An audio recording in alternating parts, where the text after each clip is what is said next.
And he ends up going to the basic school, which is like the officer, where the officers sort of get trained in all the fundamental principles of combat for the Marine Corps. And he ended up being an instructor there. Here we go, back to the book. This is coming from a guy named Lou Walt. Puller was my company commander, and to me was the epitome of what Marine Corps training should do.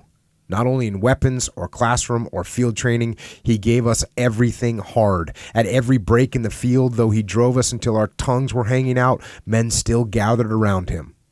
He told us tales about fighting in Haiti and Nicaragua, of his patrols living off the land and fighting natives, all his experiences, not just guff. Every tale had some point. Being under Puller in basic school did more for me than anything I experienced until I got to Guadalcanal. He taught us use of terrain like a master, how to use the tiniest bit of cover to our advantage. Ground form really meant something when he explained it. He taught us to use the bayonet with all the tricks of close-in fighting. You couldn't mistake it. He knew his stuff cold. So again, a classic example of when people think, oh, if I'm nicer and I take it easy on the troops, they'll like me more. Yeah. Like, wrong answer. Wrong answer.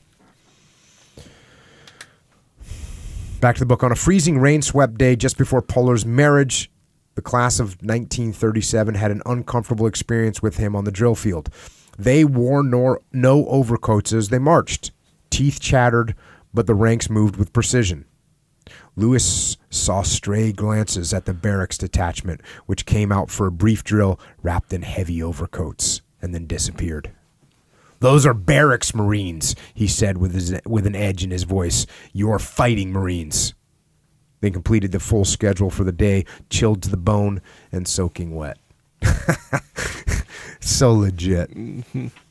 It's so legit.